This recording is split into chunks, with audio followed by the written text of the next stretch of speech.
ہمیشہ یاد رکھیے 313 صحابہ جو جنگ بدر کے لیے نکلے تھے، نبی اکرم صلی اللہ علیہ وسلم نے روایتوں میں آتا ہے کہ اس لشکر کے لیے جو ہے دعا کی. کیا دعا کی؟ دعا کے الفاظ میں دہراتا ہوں، حدیث میں جو آتا ہے آپ نے دعا کی، اے اللہ یہ پیدل چل رہے ہیں، انہیں سوار کر دیں. یہ برہنہ تن ہیں، کپڑے نہیں تھے، یاد رکھیں، انہیں کپڑے پہنا دیں. یہ بھوکے ہیں، انہیں کھانا کھلا کے سیر کر دیں. اے کریم یہ محتاج ہیں، ان کو اپنے فضل سے تو جو ہے مالدار کر دے. یہ دعا بدر کی صحابہ کے لے کر، بہت غریب صحابہ. خود نبی اکرم صلی اللہ علیہ وسلم بدر کا مقام ہے، رات میں جاگ رہے ہیں، سردی ہے سخت، اور دعا کرتے ہیں. حدیث کے الفاظ آپ ہاتھ اوپر اٹھائے ہوئے تھے، اتنے اوپر کہ بغل پورا دکھ رہا تھا.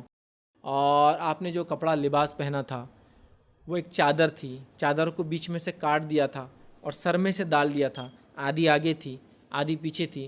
سینے کے سٹچ دینے کے لیے کچھ تھا نہیں تو یہ کھلا تھا. جب آپ نے ہاتھ اوپر کیے تو یہ بغل سے لے کر یہ حصہ پورا کھل گیا. ابوبکر صدیق کبھی اس طرف سے آتے ہیں، سردی تیز تھی یہاں چپک جاتے کہ تھوڑا گرم لگے، کبھی اس طرف سے آتے آپ کو پکڑتے ہیں تاکہ گرم لگے. اور اس حال میں اللہ کے رسول رات بھر دعا کرتے رہے. یاد رکھیے. اور ابوبکر کہتے اللہ کے رسول بس کتنا کریں گے آپ، بس کر دیجیے. سمجھ رہا؟ تو کپڑے سلے ہوئے صحابہ کے پاس نہیں تھے. خود اللہ کے رسول کو بتا رہا ہوں، ایک چادر تھی سوراخ کر کے سر پہ سے ڈالی ہوئی تھی، دونوں طرف سٹچ دینے کچھ نہیں تھا. ابو ہریرہ رضی اللہ عنہ ایمان لائے، وہ اپنا واقعہ خود سناتے ہیں، ان کی سیرت میں آپ پڑھ سکتے ہیں. غربت کا یہ عالم تھا کہ شرمگاہ ڈھانپنے، مطلب نیچے کا حصہ ڈھانکنے بھی کچھ نہیں تھا، تو چمڑا ملا ان کو ایک پڑا ہوا.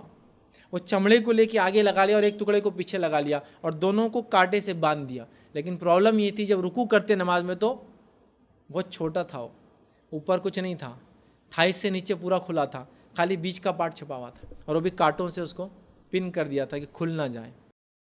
ایک صحابی تھے چھوٹے سے، مدینہ کے باہر سے آتے، غربت کا یہ حال تھا. جب اپنے بستی میں جاتے، اپنی بستی میں جا کے نماز پڑھاتے، نماز پڑھنے جھک جاتے، شرمگاہ کھل جاتی. جو کپڑا اتنا چھوٹا تھا، اوپر کچھ نہیں تھا، چیتھڑے باندھتے تھے وہ بھی شرمگاہ کی طرف، کھل جاتا تھا. کسی نے ہنس دیا پیچھے سے، ایک عورت نے ہنس دی، روایت میں آتا ہے، ہنس دیا اور کہا تمہارا امام تو ننگا ہے، مطلب اس کی شرمگاہ دکھتی ہے. تو لوگوں کو غیرت آ گئی، تو لوگوں نے ان کے لیے ایک نیا لباس بنا دیا اور وہ بہت خوش ہوئے. پہننے کو کپڑے نہیں تھے تو اللہ کے رسول ان کے لیے دعائیں کرتے تھے.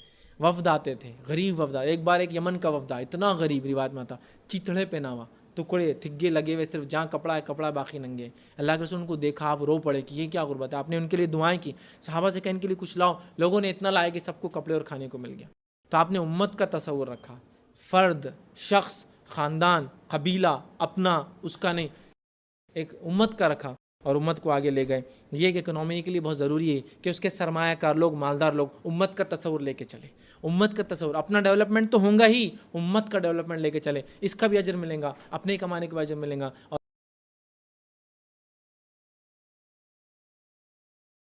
السلام علیکم. آپ بھی ہمارے اس کام میں تعاون کریں اپنی زکات و صدقات کے ذریعے. ڈونیشن ڈیٹیلز کے لیے ڈونیٹ اس پر کلک کریں. اگر آپ کو ہمارے ویڈیوز پسند آئے ہیں تو اسے شیئر کریں اور ثواب کے حقدار بنیں. روزانہ ہمارے ویڈیوز کو پانے کے لیے ہمارے یوٹیوب چینل کو سبسکرائب کریں اور بیل آئکن دبائیں. ہم سے دیگر سوشل میڈیا پر جڑنے کے لیے ویڈیو میں دیے گئے آئی ڈی کو سرچ کریں. جزاک اللہ.